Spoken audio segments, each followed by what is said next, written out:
Assalamualaikum warahmatullahi wabarakatuh. Alhamdulillah melanjutkan perkuliahan minggu lalu, kita hari ini akan membahas tentang penggunaan turunan. Pertama yang akan kita bahas di sini adalah masalah maksimum dan minimum. Definisi dari nilai maksimum dan minimum. Jika S adalah domain atau daerah asal dari fungsi f, yang mana S tadi itu memuat titik C. Kita katakan bahwa FC itu nilai maksimum dari F di S, ya, dari F di S. Jika untuk setiap X itu maka FC itu selalu lebih besar atau sama dengan Fx. Ya. Jadi untuk setiap X di S maka FC itu selalu lebih besar atau sama dengan Fx. Kalau minimum sebaliknya, ya. FC itu dikatakan minimum kalau FC selalu kurang dari atau sama dengan Fx, ya. Nah, kemudian kalau salah satu FC itu kalau nggak maksimum atau minimum, maka dia dikatakan sebagai nilai ekstrim. Jadi FC itu dikatakan nilai ekstrim kalau FC itu maksimum atau dia minimum. Oke. Kemudian pertanyaannya adalah di mana letak nilai ekstrim tersebut? Jawabannya di sini adalah nilai ekstrim terletak di titik kritis. Lalu apa itu titik kritis? Nah, sekarang ini didefinisikan ya. Misalkan F didefinisikan pada selang I yang memuat titik C. Jadi I-nya itu memuat titik C. Kemudian jika FC adalah nilai ekstrim, maka C adalah pastilah salah satu dari titik kritis berikutnya. Jadi suatu titik itu bisa dikatakan kritis itu ketika dia menjadi salah satu dari tiga ini. Yang pertama titik ujung dari I, kedua titik stasioner dari F, yaitu saat turunan dari F itu di titik C itu sama dengan 0. Kemudian yang ketiga itu titik singular, ya. Jadi kalau C itu salah satu dari titik di bawah ini, maka dia disebut sebagai titik kritis dan dia memungkinkan untuk menjadi nilai ekstrim. Kalau titik singular itu ketika F aksen C-nya itu nggak ada gitu ya. Sekarang kita bahas tentang titik ujung dari I. Biasanya fungsi yang ingin kita maksimalkan atau kita minimumkan itu kan memiliki suatu selang ya. Anggap aja ini suatu selang I, ya. Suatu selang I di sini. Nah, anggap saja I ini adalah selang dari F, yang mana I ini adalah daerah asalnya atau domainnya, kan kayak gitu ya. Kemudian selang ini itu tapi tidak selalu memiliki titik ujung. Kalau ini tadi kan dia diminta dia sebagai titik ujung dari I. Tapi selang itu tidak selalu memiliki titik ujung. Nah, yang memiliki titik ujung itu selang yang seperti apa? Yang memiliki titik ujung itu adalah selang yang tertutup kayak gini, ya. Ya, jadi A, B tapi dia tertutup. Jadi misalkan kita tuliskan X itu ada di dalamnya selang AB, maka X-nya ini gini, lebih besar sama dengan A atau kurang dari sama dengan B. Nah, di sini yang penting ada sama dengannya ini. Jadi A-nya ikut di selang itu, A dan B-nya itu ikut di selang itu sehingga dia menjadi titik ujung. Nah, tapi kalau misalkan kita bahas selang terbuka A, B. Nah, ini kan kalau kita tulis X ada di dalamnya selang tersebut, maka X lebih besar dari A kurang dari B. Nah, kalau yang seperti ini, dia tidak memiliki titik ujung, ya kan? Karena A sama B itu hanya menjadi batas, ya. Kita nggak tahu titik ujungnya di mana, kan kayak gitu ya. Ada juga yang memiliki salah satu titik ujung, misalkan selang terbuka tertutup, tertutup terbuka A, B. Nah, ini jadi dia memiliki titik ujung di di A, kayak gitu. Nah, pada titik-titik ujung inilah seringkali dia juga bisa menjadi nilai-nilai ekstrim, kayak gitu. Contohnya seperti gambar ini ya, pada grafik ini ya. Nah, pada grafik ini dia memuat titik ujung. Jadi kayak gini nih, selangnya itu yang tertutup kayak gini, A, B. Nah, sorry. Nah, kayak gini ya. Nah, ini merupakan titik ujung dari selang. Maaf. Titik ujungnya ini adalah ini ya. Ini adalah titik ujung dari selang ya. Yang mana nilai fungsinya ini dia menjadi titik ekstrim ya, yang A ini menjadi titik maksimum, yang B menjadi titik minimum, kayak gitu. Jadi bisa jadi titik kritis itu dia nilai ekstrim itu dia bisa berasal dari titik ujungnya, kayak gitu. Yang mana titik ujung dalam hal ini itu dia termasuk sebagai titik kritis. Titik kritis yang kedua itu kita sebut sebagai titik stasioner. Apa itu titik stasioner? Titik stasioner itu adalah titik yang mana pada titik tersebut turunannya itu sama dengan 0. Turunan dari fungsi tersebut itu sama dengan 0 ya. Nah, kenapa bisa seperti itu? Kalau kita lihat fakta bahwa pada titik stasioner, kalau titik stasionernya itu sama dengan 0, maka kita tahu bahwa garis singgungnya itu mendatar, kan kayak gitu ya. Mendatar artinya apa? Artinya dia bisa menjadi maksimum atau minimum. Kenapa? Karena garisnya mendatar. Coba kita lihat garis gambar di bawah ini. Nah, ini kan kalau kita tarik garis singgung, Oke, kita tarik garis singgungnya kan gini ya. Ini maksimum, ini minimum ya kan. Ternyata garis singgungnya itu mendatar gitu loh. Horizontal gitu ya. Mendatar. Itu terjadi ketika f aksen C-nya sama dengan 0. Oleh karena itu pada titik-titik stasioner itu dia memungkinkan terjadinya nilai ekstrim kayak gitu.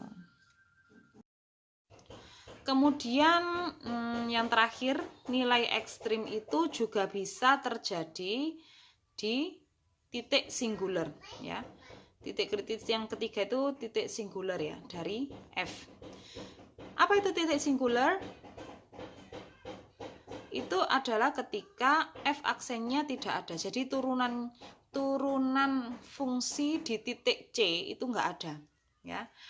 Hal itu bisa terjadi ketika misalkan memiliki sudut yang tajam ya, atau terdapat lompatan ya kan.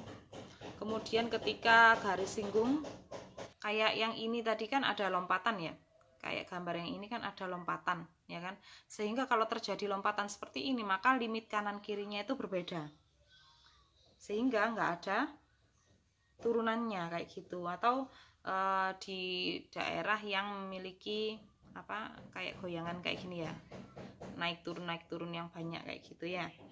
Kalau kayak gitu kan dia berarti tidak menuju pada satu titik yang sama, sehingga dia tidak bisa dikatakan sebagai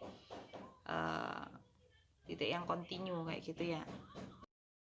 Jadi kuncinya untuk nilai ekstrim, di mana itu nilai ekstrim berada, itu ada di 3 titik ini ya. Yang perlu kita lakukan adalah memeriksa pada 3 titik ini, seperti itu. Oke, selanjutnya kita berikan contoh ya. Contoh 1, cari titik kritis dari fx sama dengan min 2 kali x pangkat 3 ditambah 3 kali x pangkat 2 pada selang min 1,5, 2 ya, selang tertutup. Nah, bagaimana cara mencari titik kritisnya? Coba kita lihat di sini. Titik kritisnya itu ada 3 ini ya. Yang pertama kita akan mencari titik ujung dari intervalnya. Nah, kita tahu bahwa intervalnya di sini dia merupakan titik selang tertutup ya, maka batasnya ini dia menjadi titik ujung dari interval tersebut kayak gitu. Jadi titik ujungnya ini adalah min setengah sama 2. Kemudian yang kedua, titik stasioner dari f ya. Kemudian kita akan mencari titik stasioner dari fungsi ini, fungsi min 2x pangkat 3 ditambah 3x pangkat 2. Bagaimana cara mencari titik stasionernya? Maka kita harus selesaikan x untuk f aksen x itu sama dengan 0. Artinya kita turunkan dulu fungsinya, kemudian kita sama dengan 0, kemudian kita cari x-nya berapa ya. Coba perhatikan di sini, fx-nya seperti ini ya. Maka turunan dari fx itu berapa? Ya ini ya, 3 dikali min 2 ya, berarti min 6 ya. Min 6, kemudian x-nya ini kan pangkat 3.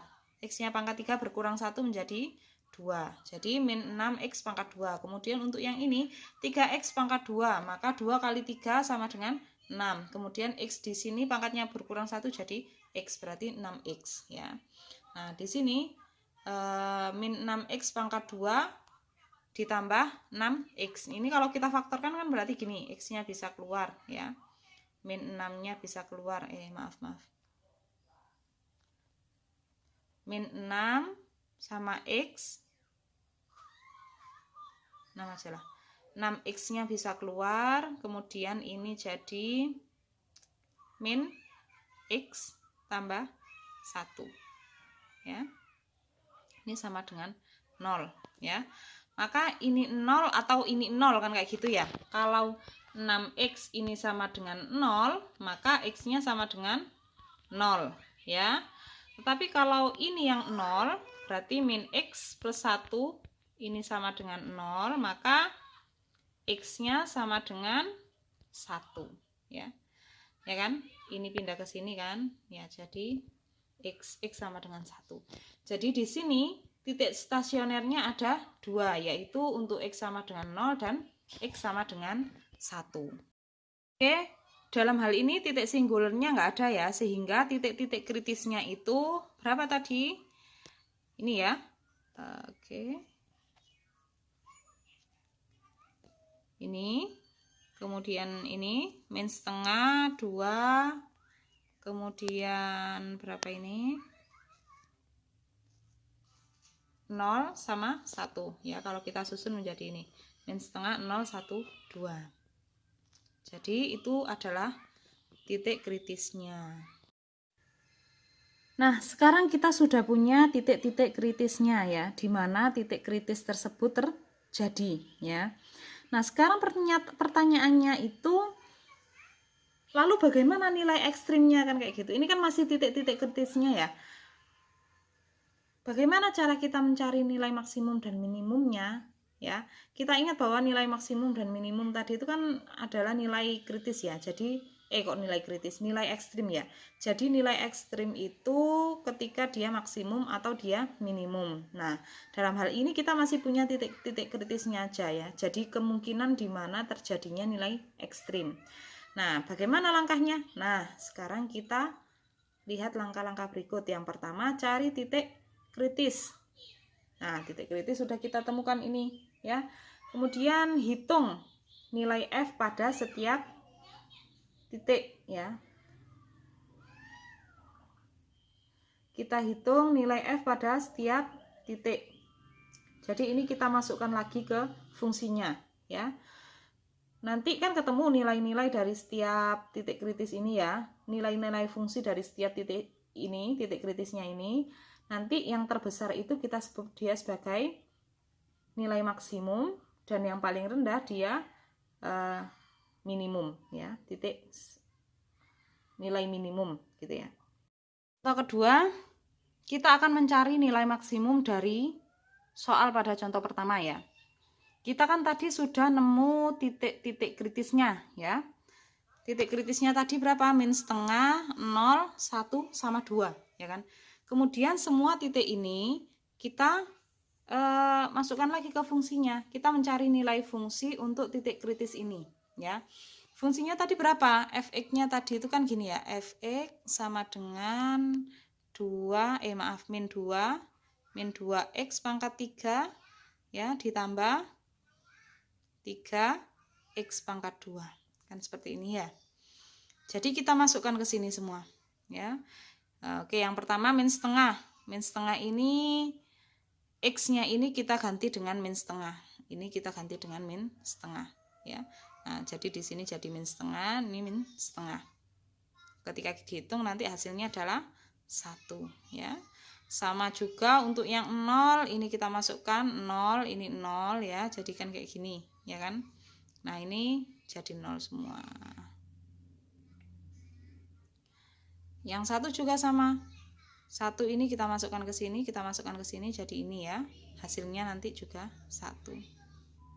Kemudian kalau F2 ini kita masukkan 2, berarti 2 kali 2 pangkat 3, 3 kali 2 pangkat 2. Nah, di sini menjadi min 4 ya. Kemudian dari sini kita tahu bahwa yang paling rendah siapa? Paling rendah adalah min 4 dan yang paling tinggi adalah 1 ya kan. Maka nilai maksimumnya adalah 1 dan minimumnya adalah min 4 kayak gitu. Ini bisa kita lihat di grafik berikut. Jadi nilai minimumnya kan min 4. Nah, min 4 ya kan. Nilai minimumnya itu min 4 dicapai ketika x-nya sama dengan 2. Ya.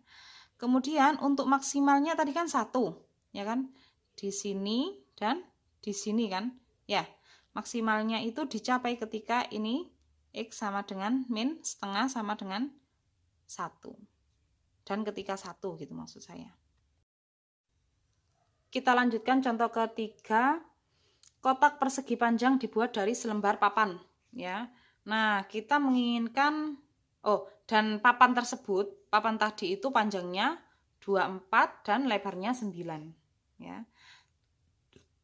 Nah, untuk membuat kotak yang atasnya terbuka, maka kan ujung-ujungnya itu kan kita potong ya. Kita potong, dalam hal ini dipotong persegi ya. Seperti ini. Jadi masalahnya itu kita akan mencari ukuran kotak sehingga volumenya bisa maksimal dan kita diminta untuk mencari volume maksimalnya berapa.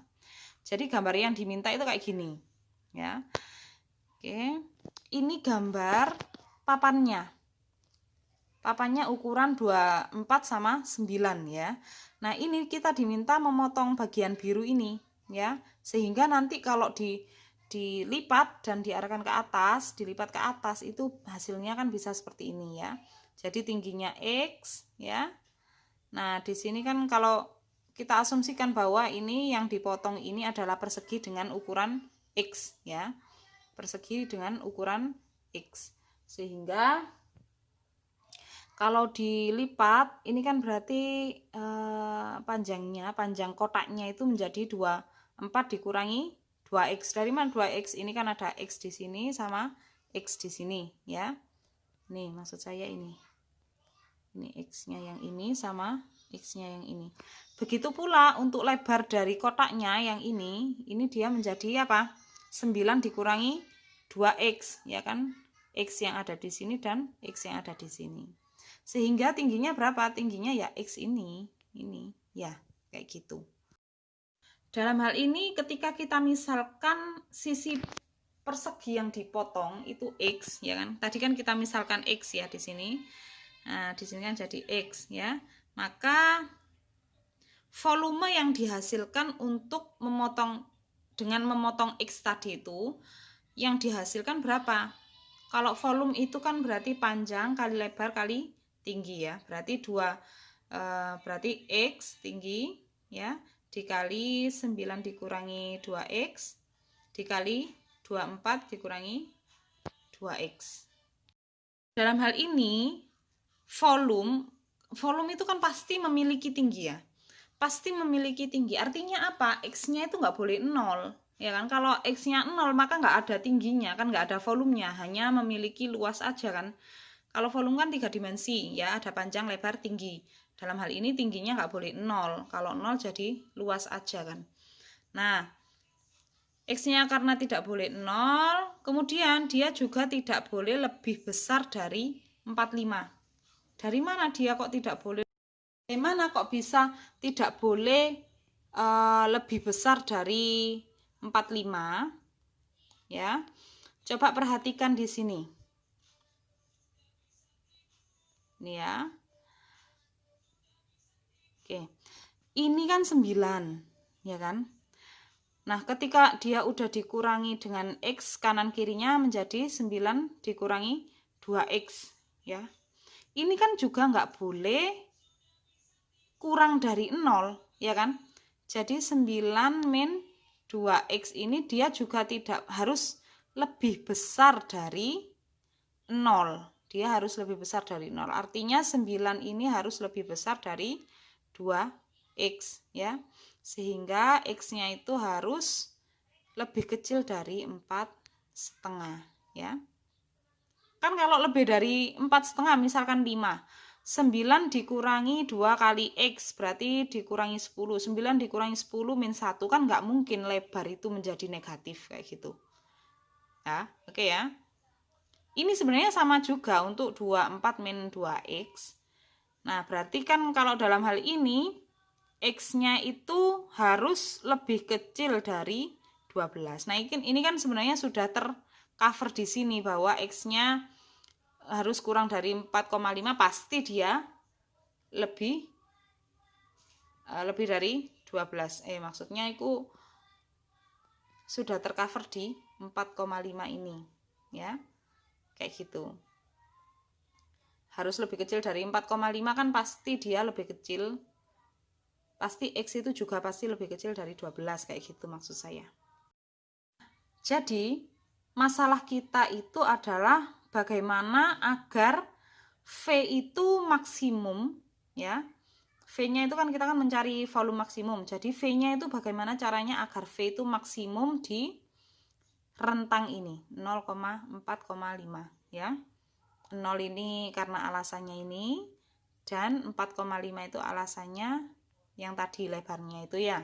9 dikurangi 2X itu harus lebih besar dari 0. Karena di sini intervalnya sudah ketemu 0,4,5, maka ini bisa kita list, kita daftar dia sebagai titik kritis ya, dimana dia merupakan titik-titik ujung kan kayak gitu. Kedua, kita akan mencari titik stasioner ya. Bagaimana cara mencari titik stasioner? Kita harus menurunkan ini, mendiferensialkan fungsinya fungsinya V ini ya. Kemudian kita sama dengankan 0.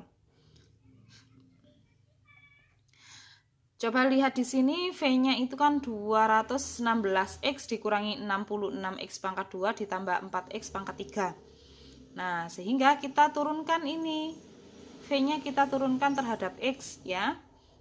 Kan kita kan akan mencari titik stasionernya ya kan, sehingga kita harus mencari turunannya dulu. Kita turunkan V ini, kita turunkan terhadap X, maka 216X itu kita turunkan menjadi 216 ya. Kemudian min 66X pangkat 2 berarti kan min 66 dikali 2. Nah, di sini 132, kemudian X-nya berkurang 1. Nah, jadi ini ya. Kemudian ini kita turunkan menjadi 3 kali 14 12 ya. 3 kali 4 12. X-nya berkurang 1 jadi X pangkat 2. Kayak gitu. Nah, jadi ini turunannya. Turunan ini kita sama dengan kan 0. Nah, ini kan kita sama dengan kan 0 ya. Sehingga ini kita sama dengan kan 0. Dalam hal ini kita uraikan dulu ini. Kita faktorkan ya. Ketika dibagi 12 ya. Ini menjadi 9 18 ya. Ini jadi 18. Kemudian yang ini jadi 11X ya. 18 min 11X tambah X pangkat 2. Nah, kemudian ini kita uraikan lagi sebagai ini. X min X, 9 min X, 2 min X. Kayak gitu. Nah, ini kan kita sama dengan kan 0 ya. Kita sama dengan kan 0 ya. Nah, artinya ini kan hilang habis ya. Berarti 9 min, kalau enggak ini yang 0, maka ini yang 0 ya. Kalau 9 min X yang 0, maka X-nya itu sama dengan 9 ya. Kalau 2 min X yang 0, maka X-nya sama dengan 2 ya.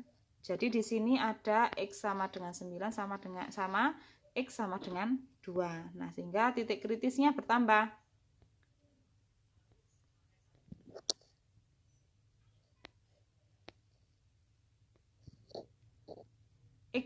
Titik kritisnya bertambah dari titik stasioner, yaitu X sama dengan 9 dan X sama dengan 2 ya.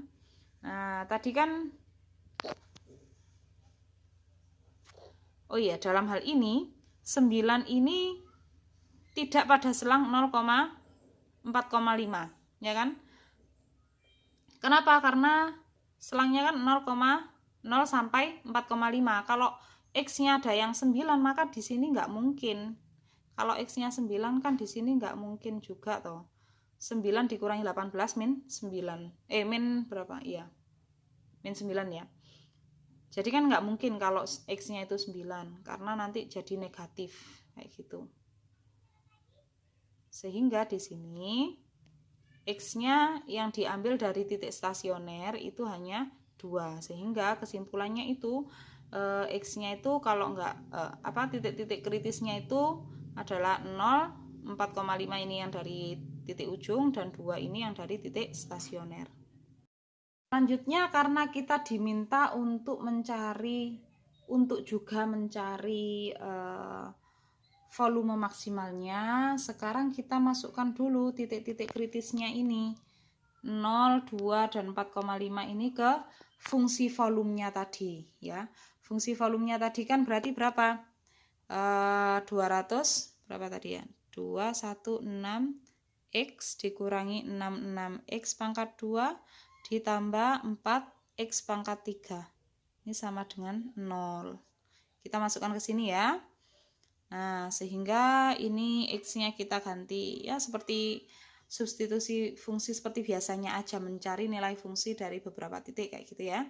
Nah, di sini kita dapatkan bahwa untuk X sama dengan 0, maka volumenya adalah 0 ya. Karena memang nggak boleh sih sebenarnya, 0 tadi kan nggak boleh ya. Karena kalau 0 maka tingginya menjadi 0 kan. Ini pasti nggak mungkin. Kalau 4,5 pun ini juga nggak mungkin. Kenapa? Ketika kita masukkan ke 9 min 2X, X-nya 4,5, itu kan berarti 9 dikurangi 9, 0. Lebarnya 0, kan nggak mungkin juga tuh. Ya. Tapi kalau kita masukkan satu persatu juga 0 sih. Ya, ke fungsi volumenya. Kemudian kalau kita masukkan 2, ternyata dia volumenya adalah 200. Jadi volume maksimalnya ini 200. Nah, ukuran panjangnya berarti kan 24 dikurangi 2X ya. X-nya 2, berarti 24 dikurangi 4 sama dengan 20. Kemudian lebarnya 9 dikurangi 2X ya. X-nya 2 berarti 9 dikurangi 4 sama dengan 5. Kayak gitu. Jadi ukurannya gitu ya. Ukuran dari volumenya itu berarti panjangnya 20, lebarnya 5, tingginya 2. Dan volume maksimalnya adalah 200 cm pangkat 3. Contoh keempat, contoh terakhir. Seorang peternak memiliki 100 meter kawat. Kawatnya berduri ya. 100 meter kawat berduri yang akan dipakai untuk membuat 2 pagar identik yang berdampingan.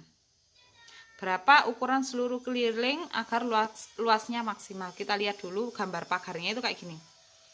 Ya. Jadi ada kawat sepanjang Y ya, ada 2 ya. Kemudian yang sepanjang X ini ada 1, 2, 3 kayak gitu ya. Pertanyaannya tadi apa? Pertanyaannya itu berapa ukuran kelilingnya, seluruh keliling, agar luasnya bisa maksimal. Coba kita lihat di bawah ini ya. Nah, jadi X-nya ini lebarnya ini kita anggap, kita asumsikan X ya. Misalkan X gitu ya. Sedangkan Y itu panjang seluruhnya. seluruh pagar gitu ya. Jadi dari sini ke sini.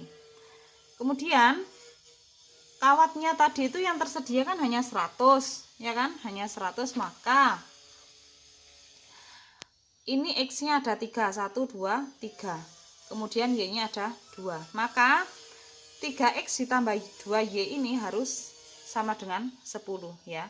Jadi semua kawat ini kalau kita jumlahkan itu hasilnya harus 100, nggak boleh lebih kayak gitu ya. Dan nggak boleh kurang, kalau kurang nanti nggak jadi maksimal kan kayak gitu. Nah kemudian dari ini maka kan ini ya saya tuliskan 3X plus 2Y sama dengan 100 ya. Maka 2Y ini sama dengan 100 dikurangi 3X ya. Maka Y ini sama dengan 100 per 2 dikurangi 3 per 2X ya. Maka Y nya sama dengan 50 dikurangi 3 per 2X. Nah sama seperti ini ya, kayak gitu. Jadi Y nya itu sama dengan 50 dikurangi 3 per 2X. Kemudian karena kita diminta untuk mencari luasnya ya, kita diminta mencari ukuran dari pagarnya sehingga nanti bisa luasnya itu bisa jadi maksimum ya. Maka kita modelkan dulu bagaimana luasnya kan kayak gitu. Kita tahu bahwa luasnya persegi, luasnya pagarnya ini kan berarti X dikali Y kan ya, karena ini kan persegi panjang toh, luasnya berarti kan alas kali tinggi, panjang kali lebar ya, yaitu X kali Y ya. Nah maka di sini L nya ini, L atau luas ini sama dengan X kali Y. Nah Y nya ini kan ini ya, Y nya tinggal ganti aja sebagai jadi ini ya. Maka di sini kan sama dengan sebenarnya 50 X dikurangi 3 per 2 X pangkat 2 kan kayak gini ya. Nah, sebelum itu kita lihat dulu intervalnya, bahwa karena X-nya itu ada 3 sisi, maka pastilah X-nya kan bagaimanapun harus lebih besar dari 0 dan dia harus kurang dari 100 dibagi 3. Kenapa kok 100 dibagi 3? Kan semuanya itu seharusnya kan 100 ya. X-nya itu ada 3 kayak gitu ya.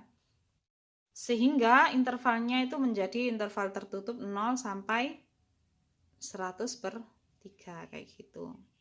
Nah kita udah punya nih apa titik-titik ujungnya. Kemudian kita mencari titik stasionernya. Bagaimana cara mencari titik stasioner? Kita turunkan dulu, kita diferensialkan dulu fungsi luasnya ini ya. Persamaan atau model luasnya ini kita turunkan terhadap X ya, sehingga nih kita turunkan ya, jadi 50X dikurangi 3 per 2X pangkat 2 turunannya menjadi 50 dikurangi 3X. Bisa kalian cari sendiri ya bagaimana kok jadi gitu. Nah kemudian turunannya ini kita sama dengan kan 0, artinya 50 min 3X ini ya, ini sama dengan 0 ya. Maka 50 sama dengan 3X, artinya X nya ini sama dengan 50 per 3. Nah sehingga untuk titik stasionernya kita punya 50 per 3, sehingga titik kritisnya bertambah ya, menjadi 0, 50 per 3 sama 100 per 3, yang mana ini dan ini adalah titik ujung dan ini adalah titik stasioner. Setelah itu kita cari nilai fungsinya untuk setiap titik kritis ya. Sama seperti sebelum-sebelumnya, kita masukkan ke fungsi luasnya tadi ya. Kita masukkan ke fungsi luasnya semua ini ya. Jadi ini X-nya. X-nya itu kita ganti dengan titik kritis semua ini. Nah, ternyata nilai maksimumnya adalah ketika X-nya itu 50 per 3, yaitu luasnya menjadi 416,667 atau 2 per 3 itu ya. Sehingga dalam hal ini ukuran pagarnya itu X-nya kan tadi 50 per 3 ya, Y-nya tinggal masukkan ke fungsinya Y menjadi Nah, ini adalah ukuran pagarnya. Oke, yang terakhir biaya operasi truk diperkirakan sebesar 30 plus V per 2 sen dolar per mil. Ya. Jadi untuk setiap milnya itu 30 ditambah V per 2 sen dolar, ya. V itu dalam hal ini V-nya itu kecepatan, ya. Kecepatannya dalam mil per jam. Nah, kemudian pengemudinya itu dibayar 14 dolar per jam, ya. Pertanyaannya adalah pada kecepatan berapakah biaya pengiriman yang jauhnya K mil itu menjadi minimum. Jadi dalam hal ini jaraknya adalah K. Ini asumsinya adalah kecepatan yang diperbolehkan itu antara 40 sampai 60. Kemudian sekarang kita akan mengasumsikan, memodelkan, ya. Memodelkan biaya totalnya ke dalam bentuk matematika. Misalkan C itu biaya totalnya, ya, dalam sen untuk menjalankan truk dengan jauh K mil. Kak Putih. Apanya? Kak Putih tak pernah. Mana? Kak Putih. Maka C atau biaya total itu kan biaya pengemudi ditambah biaya operasional, ya. Nah, dalam hal ini biaya pengemudinya berapa tadi? Biaya pengemudinya itu 14 per jam, ya. 14 per jam dalam hal ini karena jam ini waktu, itu kan berarti kalau waktu apa? Jarak per kecepatan, ya. Kita tahu bahwa waktu ini kan dia bayarannya itu per waktu, ya, per jam, ya.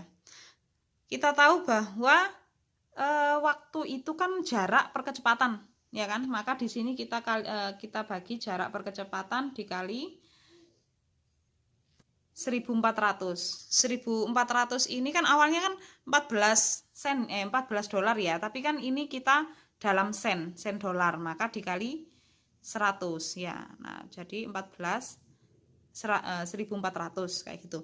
Kemudian ditambah dengan biaya operasional. Biaya operasional di sini ini kan 30 ditambah V per 2 sen per mil, ya kan? Per mil.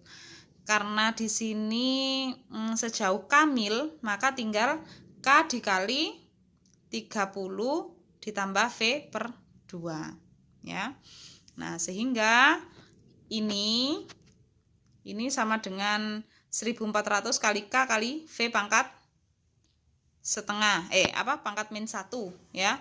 Kemudian ini kita kalikan 1 per 1, jadi V per 2K atau K per 2V ditambah 30 kali K di sini, ya. Setelah ini kita turunkan C ini kita turunkan terhadap V, ya. Kita mencari turunan dari C terhadap V, ya. Karena kita akan meminimumkan kan pada kecepatan keberapa untuk biaya totalnya biar paling minimum kan kayak gitu. Nah, kemudian ini kita turunkan terhadap V, maka V-nya berkurang 1 jadi V pangkat min 2, ya. Ini min 1 dikalikan 1400 adalah min 1400, ya. Kemudian untuk ini K per 2V diturunkan menjadi K per 2, ya kan? Jadi K per 2 terus 30K karena dia tidak mengandung V, tidak mengandung variabel V, maka dia dianggap sebagai konstanta sehingga kalau diturunkan dia jadi 0.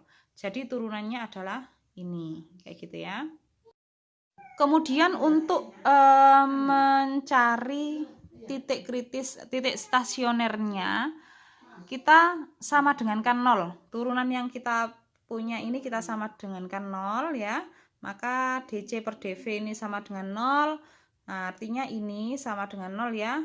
Terus ini pindah ke kiri, pindah ruas jadi minnya kan jadi hilang, ya. Minnya jadi hilang, jadi 1400 kV pangkat min 2 sama dengan K per 2, ya.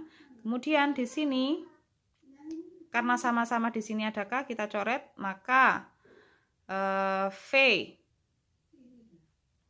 Berarti kan gini ya.